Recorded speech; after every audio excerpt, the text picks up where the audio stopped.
My guest this week is Craig Crawford. He's got an amazing sci-fi project with multiversal impact coming out soon. You're definitely going to want to check it out. I will obviously, and as always, have information in the show notes for you. What I really want to dive into right now is a little bit more of M. Night Shyamalan. You're probably going to get tired of hearing about it in this episode because it takes us a while to dive into the story since I get all crazy about M. Night Shyamalan. So first, I want to front load this by saying I'm a huge Shyamalan fan. I love his work. I've always enjoyed his movies. Even The Village, which I did not confess to Craig that I love. I haven't seen some of his newer movies. I know there's a new one out with Dave Bautista, and some people are saying that it points to the fact that Shyamalan has finally lost his faith in humanity. Don't know, can't make a comment, haven't seen it. But, and here's the but, I do want to say that the plot holes in Signs that Craig references are worth noting, and they've always bothered me because I adore the movie, but why, if you're an alien, do you come to a planet full of water if you are destroyed by water? And here's the deal too. This is a big one, and could have been solved so easily if the little girl had just enjoyed orange juice. You know, she drank orange juice, and it was something in the acid of the oranges that bothered the aliens. I don't know, but man, if there was just glasses of orange juice out, how did someone not catch that moment? You can't have glasses of water all over. Yes, it's cool. The little tokens dropped along the way, all of the things, swing away. That's such a great line. But how do you miss the fact that on Earth, there is water vapor in the air? The moment that the alien jumped out of the ship and took its first breath, it would be dead because there was water vapor. Anyways, rant over. Like I said, I love M. Night Shyamalan. Really, truly, Signs, The Sixth Sense, Unbreakable, The Village, all those movies were working on such a high level. The Happening, love his work. If you're not a fan, that's okay. No big deal, but I am a huge fan. Moving right along. This episode features my friend and co-host, Christopher Talon, author of Switchers, and we'll have some forthcoming episodes with other co-hosts because I'm doing kind of like a rotating carousel of co-hosts this year to kind of see what feels good. This podcast is in discovery mode. I am getting worse listen stats lately than I had been when I knew what the show was about. But listen, I'm trying to figure out my voice. I think I'm still bringing great product. The interviews are fun. The stories are great. There's still marketing stuff from time to time. But yeah, I'm going to admit that we're in discovery mode and my ranking might kind of drop for a little while. I might drop out of that prestigious 2% top podcast thing that I've been so focused on. It's because I want to deliver a truly great product. And the only way that I can think of to do that is to continue to love making the podcast and love the people that I'm talking to and enjoy the stories I'm telling and see where it's going. What does TRBM stand for? You decide. That's the thing. You decide. I'll notice when listen stats start to go up and I'll pay attention to that and I will glob onto and glam onto and, just get all over the moment when we all love what we're doing. Because when that intersection happens where you love listening and I love creating, we've hit the sweet spot. So, hey, listen, if you're listening to the intro and you're not already exhausted this episode and moving on to somewhere else, like many of you do sometimes, then shoot me an email. Any kind of comment on Twitter, anywhere that you think you can get my attention and say, the podcast could XYZ. I'm open for feedback. I would love to hear your thoughts about what you want to hear more of, what you want to hear less of, all those kind of things. And thank you so much. Please enjoy my conversation with Craig Crawford. If you've ever watched an author read in public and felt bored, TRBM is the antidote. TRBM is for writers what time-lapse was for painters. Guitar solos and spotlight were for bands. What chainsaws and ice blocks were for sculptors. What does TRBM stand for? Trapeze rejects buying merch? That's a real bummer, man. Or Tyrannosaurus Rex butt meat? You decide.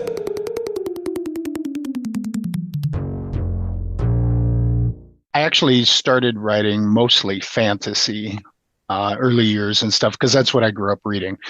I kind of jumped into that genre and stuff. But growing up, also, my mom was a huge like horror aficionado. So that was always on the back burner too. We were always Friday nights at our house was creature feature with popcorn and every time something horror played at the drive-ins, we were there. And so I wrote fantasy novels for a long time. I tried short stories and just couldn't get into them. But then about 3 years ago, I was just kind of mucking around, listened to a lot of YouTube horror, and I just put together a story and it got picked up after about 7 or 8 rejections.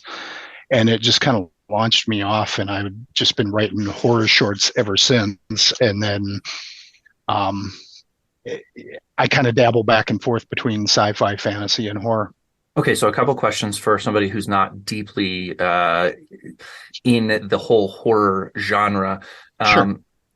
Asimov wrote some horror and did Yeah. so in kind of short story format. Is that true? Do you agree? Or Probably, I don't know that I've read a lot of his short stories. I've read a okay. couple of the novels and stuff, so I don't know. But I kind of blend too. So Mhm. even my fantasy novels have little horrific aspects to them, or Yeah. asides or tangents. So, and Okay. I think I tend to, yeah. Dean Koontz, Stephen King, or what's the other guy's name? Now I can't even think of him. Who did the oh well, let's just go with Dean Koontz, Stephen King. Can't think of the other dude. Yeah, Okay. Campbell's another big horror guy. He's older, but hmm Why can't I think of the guy? I'm just looking for like a spectrum. Who do you think writes better horror? Not necessarily better horror, but whose horror John hits the Saul. right notes. yeah, John Saul's another one. Okay. I always make the distinction. I like the psychological, uh, atmospheric horror as opposed to blood and guts Mm, horror, though it's got its place. okay. So I like a lot of Stephen King stuff. hmm He did a story which they made the movie called The Running Man, and his story is completely different from the movie, but because his story actually gets pretty blood and gutsy at the very end. But I thought it fit, and I was fine with it. Yeah. I don't go for the splatter horror. I get bored. I'm gonna get killed here. I get bored with the Friday the 13th and all of the Yeah. slasher horror stuff. It just doesn't trip my trigger. hmm I like the stuff where by the end of the movie I'm sitting on the edge of my seat or looking over my shoulder or that kind hmm of thing, and that's what I try to write too.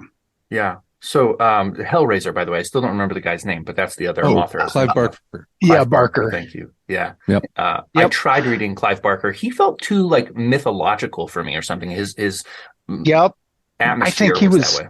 Yep, and I think he was more of a blend of almost like fantasy with horror thrown in Ah, kind of thing, is how I'd read that. But I do like him too okay. and stuff. But he kind of offers a different spectrum. Last one. Do you feel like M. Night Shyamalan does good horror? Was The Sixth Sense satisfying? Is it rewatchable? I know this isn't a book, but it's still, Yeah, he's the writer, director, all that kind of stuff. And then Signs. Those two movies, I don't even know if you've seen them, but are they good and are they rewatchable? I like a lot of Shyamalan's stuff. Mm. I've got a few that I hated, but um, but Signs I really liked. I think there were plot holes in that movie, but I liked the theme behind it. It Mhm. was, to me, it wasn't so much horror. It was the backdrop of aliens, but it was about a man losing his faith and Mhm. refinding it. And that's why I latched onto it. I really Yeah. liked that one a lot. And Yeah. what was the first one you said? The Sixth Sense. Oh, Sixth Sense. Yeah. Yes, it was funny. My wife and I went and saw it, and she figured it out like half hour into it, what was going No on. kidding. And I'm sitting there through that. Yeah. Oh, yeah. She just Wow. like, boom. And she didn't say anything, but I'm like, wow, oh, when it all came down. And she's like, oh, I knew that, because I'm like, how did you know that? I thought that one was very satisfying. I liked it a Was not lot. or was? Oh, you did. Okay.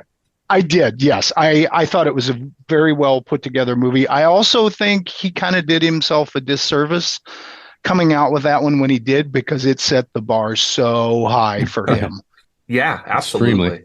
Well, So and Haley Joel Osment was such a good actor And Yes. such a surprise on the screen that it was, Yes. it was going to be really tough to outdo that. I also, though, and then we'll move on from Shyamalan because that's not even why we're here, but I think Unbreakable is one of the best movies that I've ever seen. And I don't know why it I do doesn't get too. more attention. And I thought that Split was a really good follow-up to it. Then he ruined everything with Glass. And I was like, why did you Thank do you. this? I am right there with you on all three movies. I've got a cousin and he cannot stand Unbreakable, but I think it's the way they bill Shyamalan's movies sometimes too, because I think when it came out, everybody thought, oh my gosh, this is going to be a superhero movie. Mm-hmm. And it was, but it wasn't. Mm-hmm. And I love the pacing. I thought it was this slow, divulgence of, the backstory of all of this stuff. And then it kind of culminated in that. And I love Split. I was not even thinking about Unbreakable until the last scene in the diner with Bruce Willis. And I'm like, oh my God, this is such a cool tie-in. This is perfect. And then Glass was a piece of crap. I can't understand why he did it. If the pressure got to him, it was the first time I did feel let down by him. So another one I liked. I don't know why I'm doing this. I'm wasting all our time talking about M. Night Shyamalan. But I also liked the one with Marky Mark that is the disease. Oh, what is that the called? Happening. The Happening. I like that movie. I remember seeing that movie before I was married she was my girlfriend at the time, and having such a divisive, like, she thought it was trash and I thought it was brilliant. I was like, yeah, it's a B movie, of course, like the blood spurting out of like the chopped off limb and everything. I had a couple of plot problems with it, but I liked the premise. I liked the idea. And for the most part, I thought the movie was pretty good. Yeah. I hated The Village. Okay. Because I felt like it was just a 2-hour version of the Twilight Zone kind of thing. And it just, I don't know. I think because, again, of what he'd done before, I was just completely disappointed with how it turned out. My absolute favorite of his, and I think it was misbilled, is Lady in the Water. Really? Okay. To me, it's more of it is almost like a kid's tale kind of thing. And I think they really tried to bill it as a horror movie, and it wasn't. No. But I like the back themes. Again, it was kind of this atonement kind of thing. The main character was, his life was destroyed. He was hiding out, and he got kind of a redemption thing. And I love that about that movie. Yeah. I like that you mentioned that one. I hadn't thought of it, but unconsciously, and this is a fun way to transition it. That story, Lady in the Water specifically, taught me how to deal with the main characters in my novel that's out right now. So it's a book that on the surface of it feels like just traditional hard-boiled detective fiction, a la The Big Sleep. But there's magic in it, and it takes 80 pages to get to the big magic moment. Like there's that cascades a bunch of magic coming. And so my agent and I are working on this, and she's like, it's really good, but you need to leave more clues. And I remember thinking, when I unlocked the code a little bit, the guy played by John Leguizamo, I hope I'm pronouncing his name right, who half of his body is super ripped from lifting, and the other half is normal. You know, you can't actually do that in real life. Your body you could lift with one side and the other side of your body will try to stay up. So you'll only ever be about 5 to 10% behind. And those are the kind of psychological things that can tip you off to magic that's happening. He's coming in later. Yeah. And I thought he did a really good, subtle job with that character, because it's like, at first it's just a side nut, crazy tangent, but then he actually has a big role, which I thought was very clever. Yeah, I liked it too. So let's dive into some storytelling. Hopefully everybody who's still listening is really excited because we know a lot about your kind of story building world, the mind that you have and everything. So what I'm going to do is I'm going to read this tweet as well as your response, and we're going to dive into telling a story. I will cut this little bit here, but remember, again, take your time. If I don't talk or if Chris doesn't talk, it doesn't mean that we're not connecting with your story. If we interrupt you, it doesn't mean we dislike your story. It just means we want to have fun by throwing a wrench into things or exploring something. Okay. All right. Suppose you hate eating shark and have a good reason for the way you feel. Also, suppose you've never visited any ocean. What is your reason for hating eating shark? And then you replied, my cousin Jesse had a son and they went to the beach. The son was swept out into a riptide and they never found him.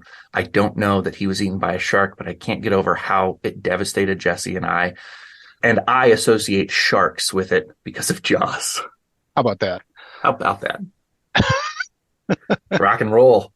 Where's it go from here? I think I have one of those pivotal moments where I have to come to terms with this.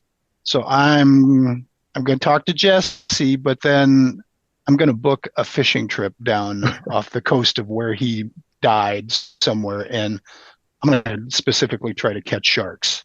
See if I can work through this. Is it legal? Is it legal to go shark fishing? Anybody? I don't know. I know you can go big game fishing, and I know people catch sharks. I don't know if it's illegal. I think it depends on the type, because we caught a shark, not me personally, but somebody that I worked with when I was in the Navy, when we were in the Bahamas, and they were like, oh, pull that up. We'll kill that and eat it. I'm like, okay. Oh, okay. Yeah, I didn't know if there were certain fish that are, I know like certain river fish around here are like catch and release or catch and kill, like carp. You can catch them, but you're supposed to throw them on the bank and leave them to die because they're an invasive species and their meat sucks and they're bony and they're just kind of seen as a scavenger fish. Boy, imagine if somebody was like, those humans, their meat sucks. Right? Let's just get rid of them. Just exterminate them a little bit. Okay, so you can catch sharks depending on what kind of shark it is. We'll run with that. All right, so you're booking a fishing trip, and you've never been to the ocean, so I definitely I want to linger there inside of the story. Are you afraid of water? Do you think, or why have you not gotten to the big body of water? Personally, I live in the Midwest, so I have only been the ocean twice in my life anyway, because I was visiting coast. But actually, because of my background, I do have like a serious case of thalassophobia. Like, as in, I'm not afraid of the water, but because of my horror background stuff, I'm afraid of what might be in the water. Yeah. And a couple of times I've been in the ocean, I have never gone out above like probably chest height. And not very long. And because of movies like Jaws, or you see things on like YouTube and stuff of a guy on a paddleboard and then this big shape goes underneath him. That's just fodder for my imagination. I'm like, terrifying. I will probably never swim just in the open ocean. Yeah. So Chris, that's another. Sorry, go ahead. No, you're good. I was just going to ask Chris, when you were in the Navy, you were on boats and such. I know that not all Navy men and women use boats in the Navy. So tell me a little bit about what it's like to be on a boat. Is it different than being on land? Because I imagine if they're really big, you don't even feel that you're on the water, right? I was on a couple of aircraft carriers, both for a pretty short amount of time, like a week to 2 weeks at a time. But yeah, one time in particular, we felt the waves, and there was like a couple hundred people all going to sick bay throwing up at the same time, because you can't go outside when it's that bad, so you're stuck inside, and that just makes it worse. Yeah. But we saw a lot of sharks, actually, to bring it a little bit full circle, because once you get out so many miles from land, they just put all the food trash in like a burlap sack and throw it overboard, and the sharks just follow the boat. So I saw a hammerhead shark just following the boat one time. That's interesting. Yeah. Wow. Huh. I did not know that. Yeah. All right. So there we go. We have our fishing trip scheduled. We're ready to get out there. There's some catharsis. That's the element of the story that you're setting up right now, Craig, is we're looking for catharsis to kill a shark just because the pain of losing a loved one is too great to deal with in any other way. So where do we go from here? And I'm also wondering if the horror part of it's going to be you like catch these sharks and then just throw their like mangled bodies out for everyone to see them somewhere, like tossing them aside like a carp. See if we can hang them off the side of the ship. Yeah, love it. Okay, so all right, I talked to Jessie and she wants no part of it. She doesn't get, I think she just total avoidance, wants to try to move on, but does not want to partake in this nonsense that I've come up with. So I'm going on my own. I think it shows there's a little bit of a mental disconnect too, to get so angry at sharks for something that you don't even know is sharks. Yes. It's sort of like Yeah, like losing a child, they go off to school or something, and they go missing, and suddenly you become angry at like ice cream truck drivers. Right. Yes, a Yes. possible connection, but ultimately, like, there's no ice cream truck Yep. within 1,000 miles of this, and you're mad at sharks. Yeah. So I agree with Chris. I think there has to be kind of almost a horror element where you come unhinged as the story moves forward. I'm just guessing at this point, but I'm close enough with Jessie that I feel her pain and I need to lash out at something. And because of something I saw associated with sharks, and there's sharks in water, and sharks attack people and they occasionally kill them. So it's quite possible. Or maybe the religious side of things, I don't want to accept that things just happen or that kind of thing. So I need some kind of vengeance or some kind of retribution or something. So fly down. I've got my fishing trip all set up and I head out on the water. I went on a deep sea fishing trip and outside of Tampa Bay. My uncle, Doug, lived there with his two kids. And so Doug, Mary Beth, myself, I, and my mom all went deep sea fishing for snapper and tuna and such. It was so boring. I was young. I was old enough to drive, but still young. So I think I might have been just 16. I might have even just had my learner's permit. I was young. But the drive down was really impactful. The drive back was very memorable, but being on that boat was like the most boring experience of my life. That's funny. Can't go anywhere, and at night, like, you can't sleep because the ocean spray is like just, yeah, it was awful. I hated it. But my mom had a good time. So anyway. Okay. Yep. All right. We're on the boat. We're ready to rock and roll. Your story. Let's kill some sharks. Let's have some mania. Let's get dark. Okay.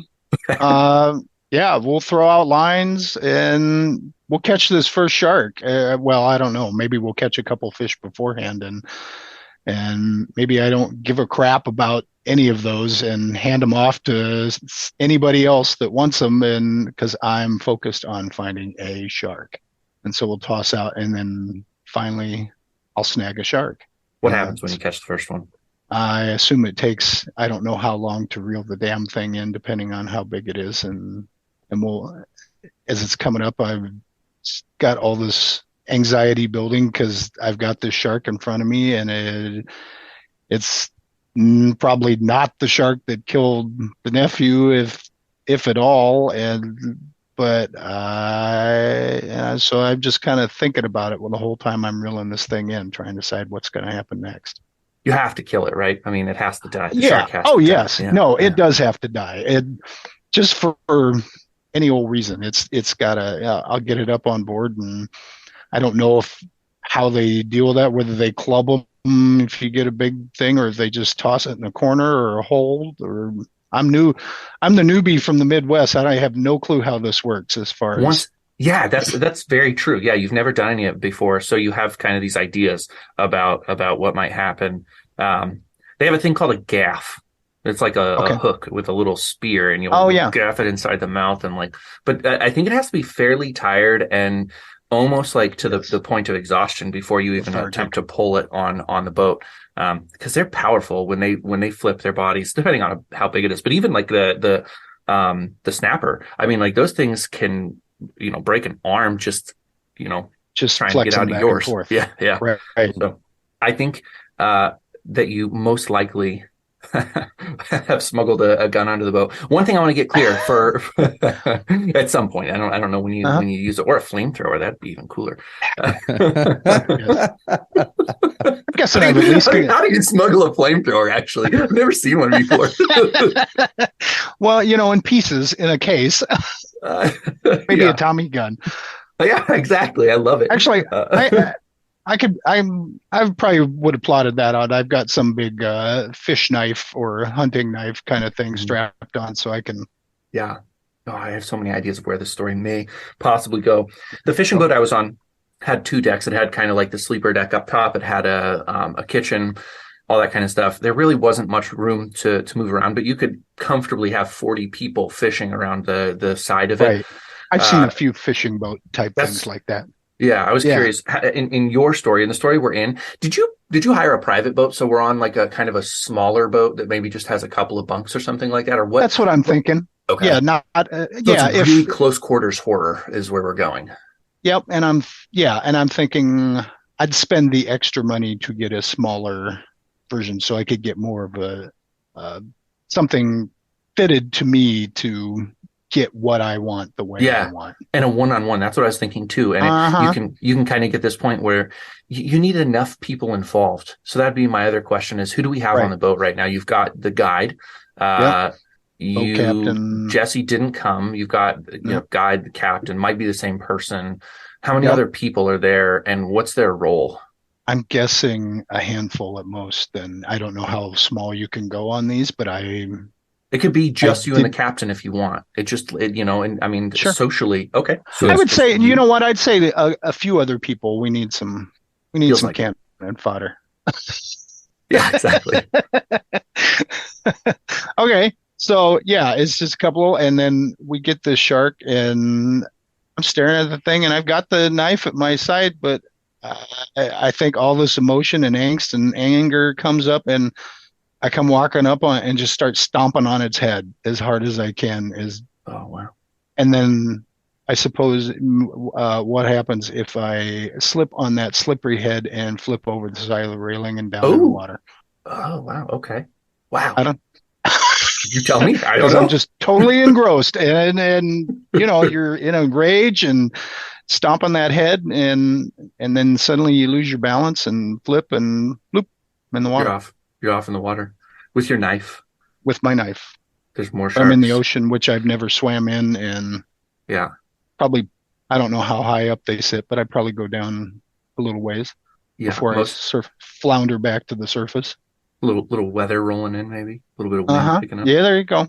Yeah. Yeah, not a perfect day. How magical does this get? Are you somehow going to turn into some sort of like ocean breathing creature that you're gonna go hunt the sharks yourself, or do your shipmates pull you back aboard? I think I'm floundering around in the water, Yeah. and I see something else coming up out of the deep. Oh, oh, okay. What is it? Oh, uh, Not sure. it seems I see an eye. I Oh, I don't know what it is because I'm not well versed in ocean stuff because it's never been my thing. And then, like I said, I've stayed far away, but there's some big blobby something coming up out of the deep. I don't know. I can't. Maybe it could be a manatee. Like you beat the hell out of some shark, and then when you finally get all your rage out, then a manatee comes and saves you, and then you're like, oh, okay, maybe Oh the well. ocean's not so evil. the manatee delivers you back to the boat. That works. All right, so we're back on the boat thanks to a All manatee, right. friendly. Whew. Thanks, manatee. Well done, Chris. Nicely played. Uh, Okay. That's what I'm here for. I just do manatee references on every episode. Uh-huh. oh man, yeah, that was great though. So now we've got our kind of like you've shown that you're coming a little bit unhinged. We got our nice comic relief, and I think at this point now you actually hold it against the captain of the boat, the guide, because they let you fall off the boat, and you know that's how you lost. Is it nephew, son? It's your nephew, right? In this story, I've lost track of how. Yeah. Nephew. Jesse is, I can't remember what I said. Jesse's some relation, but that's her Jesse's, son. yeah. Yeah, Jesse. Jesse's kid. yeah. All right. So Jesse's kid is gone. And now you think, oh, it wasn't the sharks, damn it. I thought it was the sharks, but it's actually the captain, the person who wasn't looking when Jesse's kid was swept out to sea. So now There you you're go. kind of formulating Now I'm some kind of losing my thoughts about I'm losing the my mind. people on the boat. Maybe they're Right. the ones who need a little bit of justice. Right, because now they're just staring at me, looking at me like I'm crazy, and they didn't do anything to help, and they're just standing there. And Yeah, all right, take story it of away. a psychopath. It is. It could be. It doesn't have to be. I Okay, mean, we're just throwing a sure. whole bunch of Bones out things in there. a crock pot, kind of seeing how it simmers down. So, okay, so yeah, I guess somebody will have to hoist me back up over the side and get back on, and then I don't know. Uh, Personally, I'd probably just stand there and try and figure out what the hell is now, because like I said, if I'm somebody else on that boat, I'm looking at me going, "The hell is his problem, man?" Yeah. And There's a lot and of the cap, lot of anger. I don't know where it goes from here, What do you think, Chris? Save us with another manatee. right? Yeah. Okay. Let's see. The manatee saved us. Everyone's just looking at you like, oh, they didn't think you were gonna make it back. Um, and then what was that thing called that you were just talking about, where you take the thing in the roof of the mouth and Gaff. you, Oh yeah, Yeah, the gaff. yeah, maybe he gets his hands on that thing. He gets the gaff again. I Yeah. get the gaff again. Yeah. Our main So character's name is Jim. Jim gets the gaff again. I cannot help myself. I apologize. All right. So he's got his hands on the gaff. There's a shark. And honestly, I'm thinking to myself, there's pretty much no way that just stomping on a shark's head is actually going to kill it. I don't know how big the no, shark I don't is, think but I don't think I the doubt shark's it. dead. So we've got a live shark. You get to We've got stab it in the head. yeah. Yes. Yeah. Yeah, and its gills are still gasping for air. So yeah, I pick up the gaff and finish the shark, jab it through his eye, through his head, anywhere I can stick that thing. And Captain comes over to try to calm me the hell down, and maybe I lash out at him and catch him. Oh, With the okay. gaff. Straight into it. Let's not waste any time. You're fully unhinged. You're sopping wet. Apparently, yep, and I'm pissed. wet. I'm pissed off. Ugh. Even though the manatee tried to set things on a good pace, everything's no still going to saving. hell. So he grabs you- my arm, I turn around, and I accidentally gaff him. Okay. Accidentally. And if you're just listening to this, I used air quotes. Whoops. Whoops. Oh, I gaffed him again and again and again. Accidentally. All right. So now you have a dead captain, a dead shark, a ton of blood, and a couple of passengers who we haven't fleshed out. So let's take a slight detour to figure out who our passengers are. I'm thinking Okay. about did you guys see Glass Onion by any chance? I did have not. Ah, well, we'll throw that right out the door. I was thinking about that in terms of the people who were on the boat had their own agendas, but it's very, very Glass Onion-like. Let's say it's probably more affluent, or because it's more of a private charter, probably more Yeah. expensive. So, Yeah. Yep. so maybe a couple doing some kind of. Photo shoot for Instagram. There you go. Yeah. They need that nice oceany background for all of their Uh-huh. pictures. All right. Yeah. And then maybe a couple other individuals Yeah. just out supposedly to have a good time when some crazy person gets on a boat and Starts killing everything. starts running amok. Okay. Small space. They can't hide too well. So now No. you're a very menacing presence, and suppose one of them tries to befriend you, hoping that if they can, be on your side, it'll go Calm better me for down. them. Yeah, maybe. How's that go? I don't know. I also got to figure out now what's going to happen next. I probably don't know how to drive this damn boat, or get back to shore. And then I'm also now facing consequences for this poor captain that was. So Look at you thinking so rationally. I am. Yeah. Well, it's those weird moments when the psychopaths actually have these clarity points, and Yeah. On the other hand, we're way out at sea and there's nobody around. That's right. Nobody ever has to know. People go missing in the sea all the time. You know it all too well. Right? I do. I know that very well. The captain's down and there's 4 other people.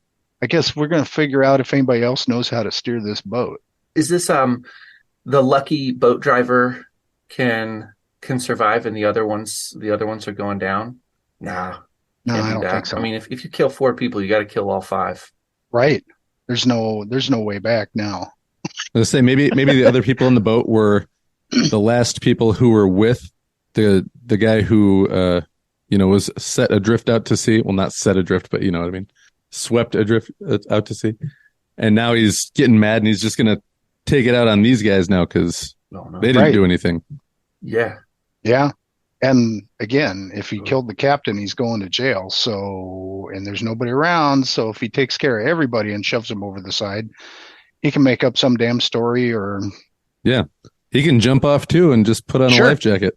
Wait to get saved. or see if they're get the boat pointed back towards shore, and then when they get close, jump over the side with a rope or something and hang off the side and come up with all kinds of stuff. Yeah. All right, I like this. Like It's not going where I thought it would, but I like where we've now got a psychotic story. Yeah. Which is just about every time I sit down to write a story, it never goes where I think it's going to. I'll tell you. No, right. Okay. So a couple of people are trying to calm me down. Well, maybe somebody goes running over to the captain to see if he's still alive. You know, somebody's got to have some concern, even though they're probably Shock, bad though. shit. I was going to say, like, shock will do strange things to a person. It does. Yeah. Yeah, sometimes, like, what you expect, you would respond in a certain situation is not at all Right. how you would respond. And so Though- part of me thinks, like, the sudden snap, the sudden rage is everybody's just kind of standing back trying to orient themselves to the Right. terror. That's what I would say too. I'd say if there's somebody on board with a medical background, they would probably tend to jump in anyway, because I think that's that mindset. Yep. And they would assume that even though I was crazy or went off the deep end, it still, they wouldn't expect me to unleash on them too. I don't know if we have that person on board. There's always somebody it's your story. who We wants can to have, help. Yeah. I mean, we can have a unicorn on this ship if you wish it. It is your story straight from the mind of Craig. All right. Well, actually, I mean, the three of us are telling it together, but you know what I'm saying. Right. So, okay. So maybe with the couple, maybe the lady's a nurse. And so she jumps in because she's just that naive. Wanted to save people's life her entire Exactly. life. Yeah. Doesn't even think about the fact that I'm not quite in my right mind. Yep. And then her husband, significant other, whatever, rushes over because he's concerned about me, not her. And then he comes at me and he's trying to calm me down, but then I don't like him getting in my face. Yeah. Because I'm already pissed off. And now I'm a murderer. And a murderer. I've got this added thing, and I'm like, oh, he's going to try and take me down. So he's next. I think you open hand slap him. I'm pretty sure he gets close and you just whack. Right. Exactly. Hey, have you ever open Back hand off, slapped man. anybody before? Has in real life, have you ever open hand slapped anyone? Not in anger. I mean, screwing around with friends and stuff. Okay, I was like, how else do you open? You're like, oh no, like screwing around. Yeah, no, I've done that. Yeah. Okay, I don't. But I don't. Yeah, I've never tried to take somebody down just open hand slapping them. Okay. I'm just imagining somebody doing that. Me too. You probably could. Like, Jody's tall. He's got long arms. He could really get somebody. Yeah. Especially if you caught him off guard. Yep. And they didn't. I mean, I don't know that this guy would be totally oblivious to my mental state, that he wouldn't expect something. Certainly not ready for an open-handed slap. There's something about that action that is just nobody ever expects it. Possibly if you're having a spat with a lover. And you're already kind of leaning forward because of the boat. So that's just enough to make your knees buckle. Ooh, right. Yeah. Yes. And the jounce of the boat on the waves, and down he goes. And then the other two people are in the background looking at each other, trying to decide what the hell to do, whether to intervene or not. And then the wife, significant other, is now focusing her attention between the dead captain and her SO. And that's, I think, when the plan forms that I can only be the one to survive this whole thing. Because if I go back to land in this vain attempt to reach some kind of catharsis, and Jesse finds out that I just murdered a captain, that pretty much destroys that whole relationship. So the guy's down, he gets gaffed. This time the wife tries to defend him, the nurse wife. She tries to stop it. She's not going to let him go down in shock like they did with the captain. Nobody was expecting the captain, but now you're crazy. Now it's totally just off the rails. And so, okay, fighting with her, and maybe we get back that railing, and I realize the potential there and just shove her over the side. She happens to grab your knife Okay. as she's about to plunge, and Yeah. she strikes down with it, which everybody knows, by the way. This is just a special moment for you. If you ever have a knife, always strike up, not down. You have more strength and less resistance. So if you have to use a knife, strike up, not down. But she can only strike down. She gets in the meat of your hand. Boom! Straight into the boat. She's hanging over the side. We've got like Tom Cruise kind of like theatrics going on here. Yes. I'm nailed to the boat. You're nailed to the boat, and she's holding onto the knife for dear life. And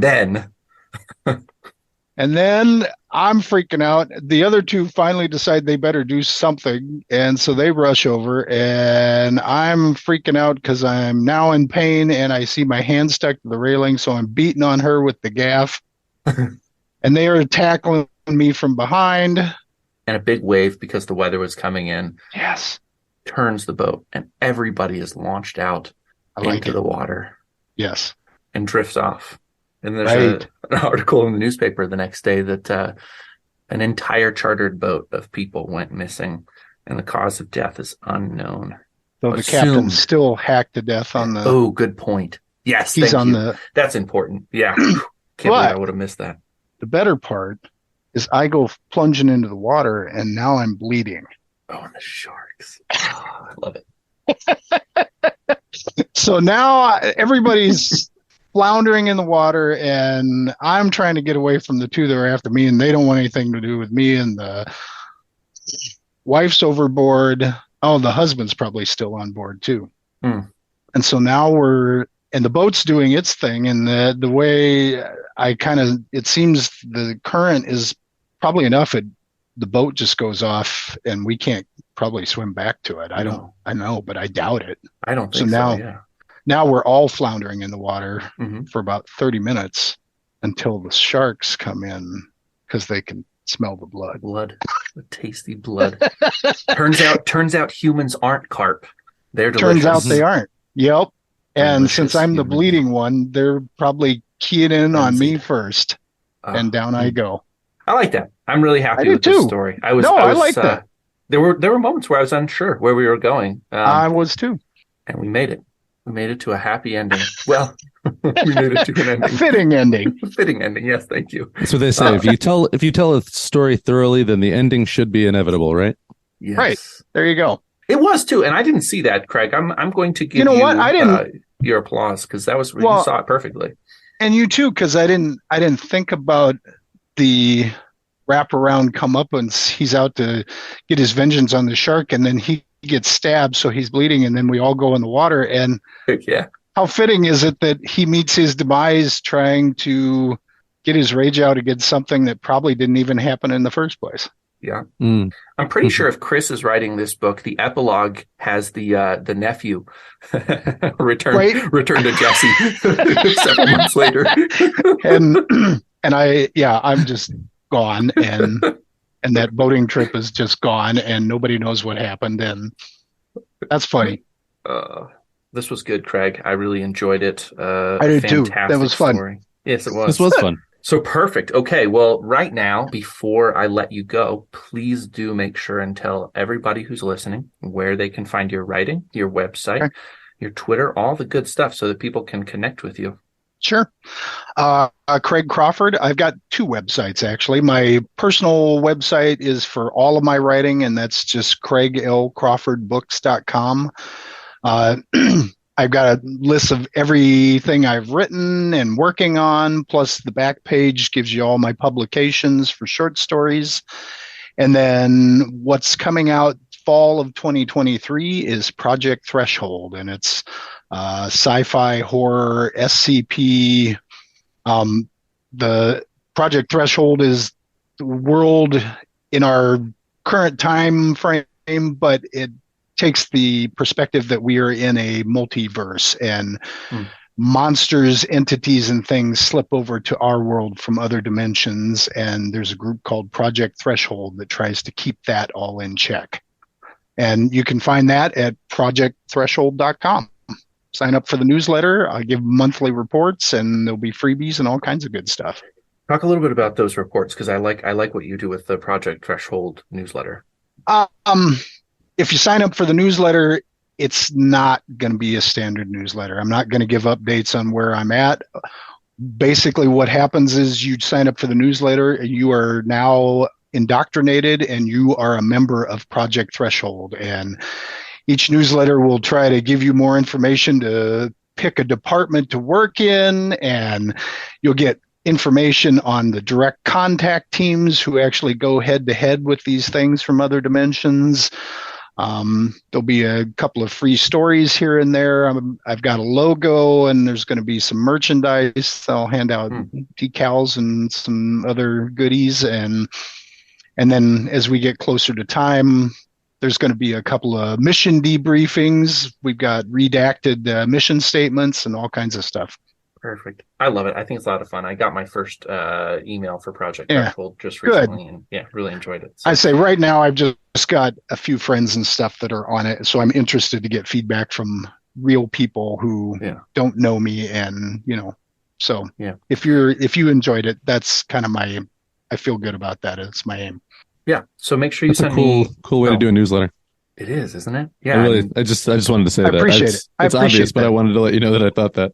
No, that's cool. Because I read a lot of newsletters. I follow several people, and and I don't mind the updates and stuff, but it feels like the people writing them sometimes feel taxed to do it. It's like, oh God, I got to get out a newsletter. And to me, this was like a perfect, especially with this type of story, it was a perfect avenue to extend the stories and just say, and to get them in on the background and feed them background. So when they get to story time, they're going to kind of be up to speed of sort of what's going on. Yeah. So thank you. Appreciate that. Make sure to get me a link for exactly how to get people on the newsletter. I'll drop it as a button on my perfect update when I send it out to my email list. So thank you. Awesome. Yep. You may drop off the call. Chris and I are just going to do kind of a post-episode wrap up here for a couple of minutes. And I'll get in touch with you on episode details shortly. Cool. Thanks for letting me do this. Yeah, thank you. I had a lot of fun. All right. Yeah, it was fun. Yeah, good to meet you. Yeah. All right, take care. And we're still recording. Oof, yeah, I know. I'm getting like sweaty up in here, man. Wow, it is really something. We're still recording, so I'm going to keep it like semi-professional, but like... if we're recording, I want to real quick say shout out to Heather, the librarian at the Granville Library, for hooking me up with this room that I'm in right now, because my kids are all home and I couldn't do it there. Amazing. I was actually going to ask you about that earlier. I noticed that it was not your normal sort of sub-structural industrial recording environment. Yeah. No. See, right out there is the library. Wow, that is so cool. There's little children. For all of you who are just listening in, he could have dropped an F-bomb and I would have, those poor kids would be scarred forever. Yeah, and I'm right next to the what's right out here is chapter books and young reader novels. So it's like kids have been like walking around and like doing twirls the whole time going by here. And you're like chopping people up, like gruesome deaths. I wondered where the manatee came from. I mean, that was next level, just comic relief right there. It was straight from the children. You're looking at the children and you're like, we need a manatee in this story. Yeah.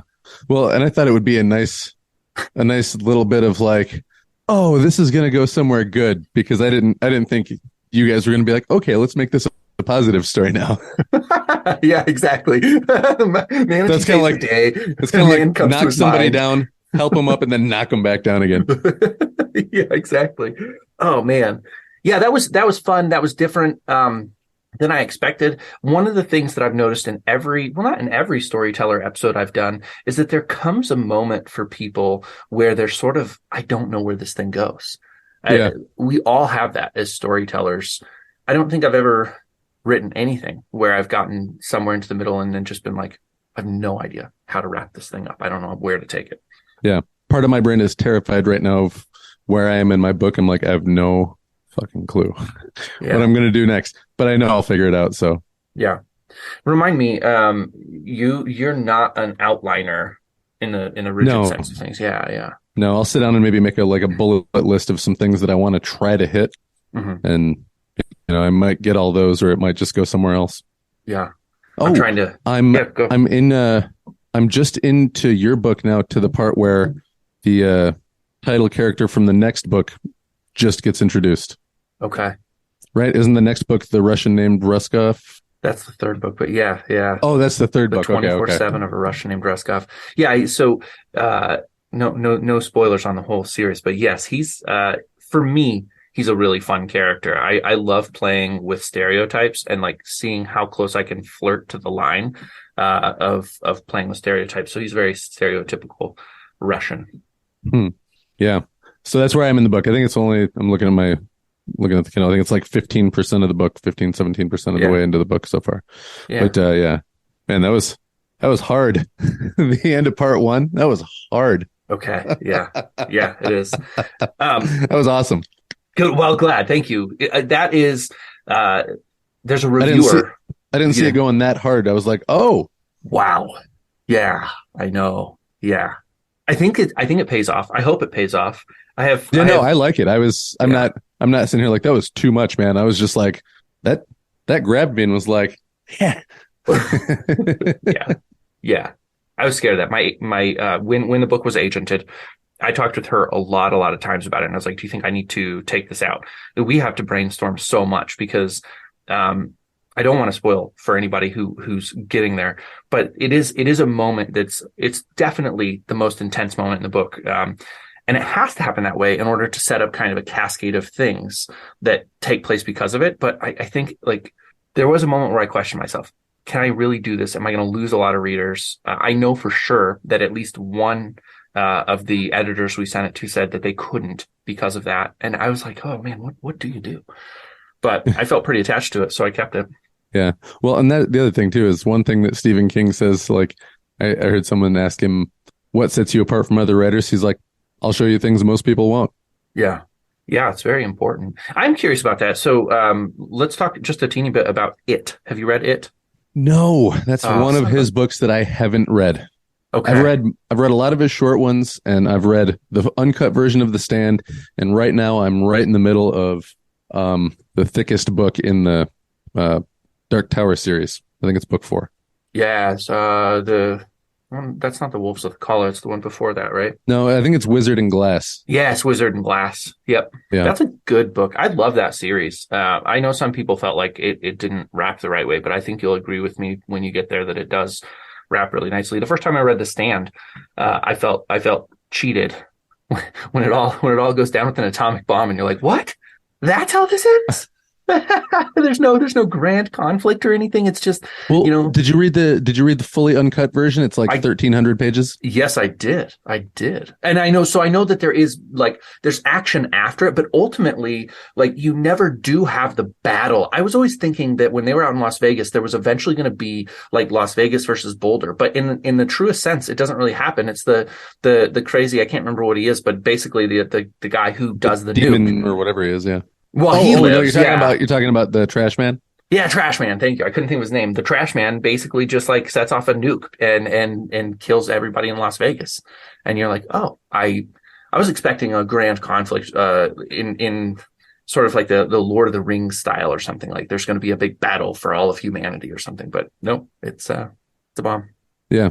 Well, I always thought it was weird. Like at the very end, like is the Trash Man a good guy? Because he keeps like throughout the book he keeps saying my life for you, but then at the end he kills the bad guy.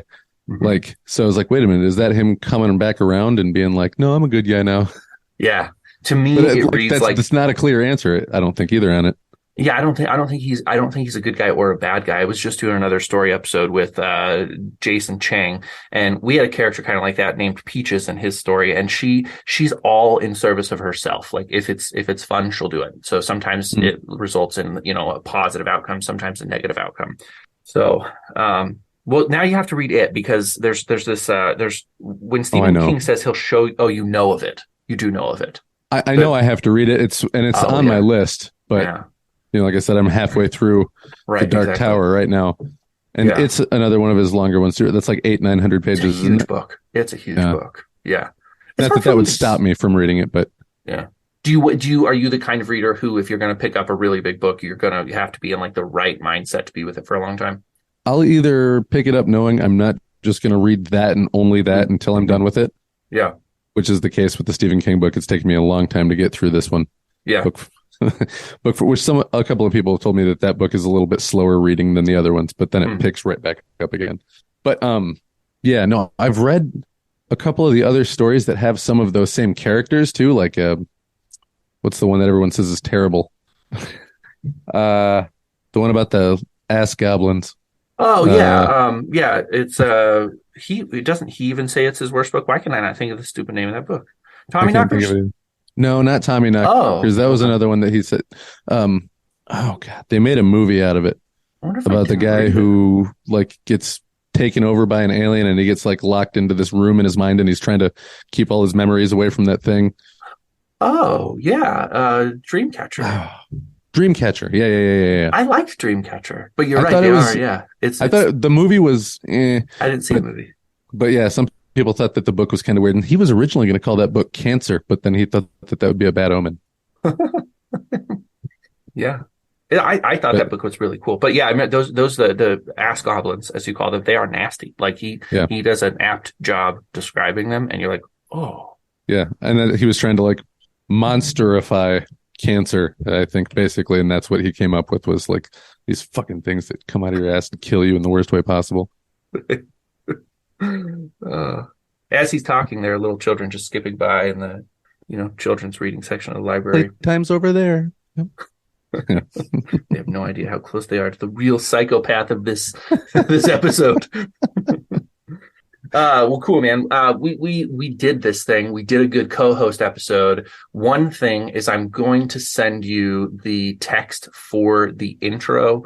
You can just use, every time I record the text, I just literally use my iPhone, do the voice memos, read it. I change the initials for TRBM. So it says, what does TRBM stand for? And then I pick my own TRBMs, 3 of them, and you just replace them, read it out, and then text that back to me. So, whenever you get around to it, send that back to me, and I will include that in the intro to your guest hosting episode. Does that make sense?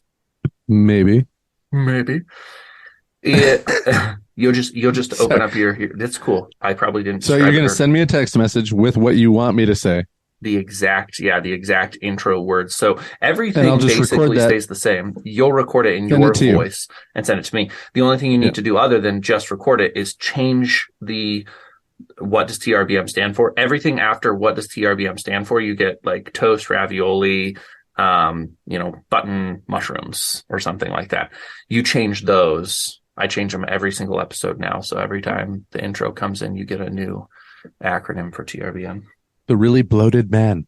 Perfect. Exactly. Yes, you just run with it. So you only have to do 3 of them and you read it and it always fits perfectly inside of the music that you created for the theme intro. So it's fun. You'll like it. You'll have fun. It's great. Sweet. Yeah. I still keep trying to imagine you being like 7-8 inches taller than me. Yeah. Because you're just eye to eye with somebody when you're looking at them on a computer. Absolutely. Yeah. But then I have to remind myself, like, I only come up to his shoulders. Yeah. That's very true. I am all 6'5". Is your wife tall too? Well, tall for a woman. She's 5'10". Okay. Yeah. My wife is like half inch shorter than me. And she's, like her, almost all of her brothers are well into the 6 feet. Yeah. Mark. We have a friend here in town named Chris, and he is 6'6", and it's so strange because almost all of my life I spend with my head just slightly tilted down, and then when Chris comes around, it feels so weird to not be the tallest person in the room. My brother-in-law Kevin, he's the tallest of all my brother-in-laws. He's 6'5", maybe 6'6", and he said the same thing before. He said, I walked into a room one time where there was 3 people that were taller than me, and like I almost like had to catch my breath. I was just like, what are they doing here? Yeah. You imagine, the first time that you see somebody of a different skin color or something like that. I mean, in America, you would never have that experience, but there are countries, in places in the world where you only run into people of your own skin color. And then imagine somebody coming in who has like white skin, if you're a black person in Africa or something, how like surreal that would feel. You know, they exist, but to actually be around them, you'd be like, wow, that is. Yeah. That would be like, yeah, one or two steps below just like seeing a humanoid alien. Yeah, exactly. Yeah. Actually, it might be right on par depending on how uncontacted your civilization is. Yeah. All of the aliens who are listening right now, and they're like, Chris just hit on it. We all look just like humans. Like that's what the aliens are. Yeah. Yeah. Oh, anybody who's just got like really bad skin or like weird eyes, they're aliens. Aliens. Yeah. I'm not editing that out, by the way. Actually, I'm going to lead with that. That's going to be the beginning of the podcast. Tanked career. All right, man. I'll let you get on with your day. Thanks for your hour. It was a lot of fun. Actually, I will say, and I'll cut this for sure, but I am really appreciative that you were in this episode because, to be honest, I don't know that the story would have had enough life to air without the comic intervention, kind of like the little cuts to you. Craig was having a hard time telling the story, and I'm sure he's a great writer. Some people just don't thrive in this atmosphere, and he was really struggling. So you saved the episode. Oh, good. I'm glad because I didn't feel like I did too much in there. But yeah, we'll figure it out. I'll invite you again. Coming up next month, maybe at some point we'll figure out a good episode where I think it'll fit well, and we'll both get better. I've gotten better at doing the storytelling. I did have a lady on that I will not air her episode that told a story about dragons. Her reply to my tweet was spot on. It was hilarious. It was silly. It was unexpected. And she wouldn't collaborate at all. And so there would be this long, like 20-minute stretch. And she's telling this story. And I'm like, so atmospheric, so detailed, no plot, no tension, nothing's happening. She's just discovering how to be a dragon. And it was like, I kept trying to give her moments of tension, anything to spice the story up. I'm thinking about being a listener. I'm like, I'm bored right now. I kind of want to multitask and know things are going poorly. So I finally made her wrap up. I was like, well, I'm coming up on time. We got to get going now. Ooh. So she's like, oh, we're almost done with the exposition. Exactly. I know. Seriously. Was more or less what happened, but we'll have to come back around. That reminds me, I don't know why, but that reminds me of a student I had one time that I was like, hey, if anybody ever wants to just show me something you're working on, I'll give you, some feedback. And somebody turned in, a novel. They said that this was a complete story and it was like 3 or 4 pages, but it was just 2 friends talking about like what they were going to do when they went to college. And like, there wasn't like, they didn't make a plan. It was just like, yep, the future is going to be crazy was like the end of the story. And I was like, the dialogue's really good, but you might want to like think about, having some kind of tension. And then how are they going to ease that tension? Give them some kind of a problem to overcome. Yeah. And they're just like, oh yeah, okay. Yeah. Never mind. And they like never showed me anything else again. I was like, poor kid. Yeah, absolutely. I've run into that different times in my life too. And I think sometimes people, when you say, I'll give you feedback, assume that their writing is so good that your only feedback is going to be like, you are the heir to Hemingway. You need to publish this right now as is. Yeah. No editor needed. It is even the misplaced comma was perfectly misplaced. You do something in your book that I don't see a lot of people do, and I've even had some editors are like, you can't do that. And I'm like, Elmore Leonard does it, where you have something happen in the middle of while somebody's talking, and then you have end their saying with a quote, then have a dash with the action, then another dash, then quote, and then finish it. Yep. I love those. Thank you. I don't know what you call that, but I love those. I don't know. It's a parenthetic, it's what it's called, or a parenthetical, but I don't, you can't do that like that with the punctuation. Do whatever I want. And every time I just say Elmore Leonard does it. No. I like Elmore Leonard. I like his work a lot. Yeah. Have you ever read his 10 Rules for Writing? No. It's a book, but each page is one rule. It's very short. It's very short. Wow. Okay. I'm going to check it out. I feel like there's probably a joke in it for everybody else who knows Elmer Leonard right now. Yeah. And one of his rules is like, if you have a whole page that doesn't have any dialogue, you need more dialogue. Yeah, I do. I really like dialogue. So I was influenced by James Fry, the guy who got exposed for being a liar. Million Little Pieces, I think, was the title of that really book. liked his book about L.A. Bright Shiny Morning. I have not read that one. It sounds so. I think it was the similar first to thing the that Jay came out McInerney after book. the Oprah shit blew up. Okay, yeah. In my opinion, he's a good writer. I do think it was a bad decision to try to claim A Million Little Pieces was a memoir. That was not well done on his part. But dude, that's like a movie though. Like somebody saying, "Hey, this is a really good novel, but if we tried to sell it like a memoir, we could probably sell 5 times as many copies." So he's thinking like, "Oh, instead of selling 5,000, maybe I'll sell 15,000." Right. And then it ends up getting Oprah book listed, and he's like, "Fuck, dang it." That sounds like straight out of a movie, doesn't it? It absolutely does. Yeah. And then the person who actually pitched the idea to him doesn't have to take any responsibility for it. It's not in writing. Oh my gosh. I recognize that setup too, because when I worked for the company that sold sunglasses, my boss, before I took his position, he left and I got the position he was in. He always used to say, "You can do that, just don't put it in writing." Yeah. Like, okay, all right, yeah. I'm going to do this thing, but nobody will ever have any written proof, and then I can't get in trouble. Yeah, and I tell people all the time, get it in writing. Well, they said get it in writing. Yeah. And then if you tell them I want to see it in writing, and they go, "You don't need to see it in writing," say, "Well, we don't need to do this then." That's right. Yeah, that's a perfect way to end this thing. All right, stop recording.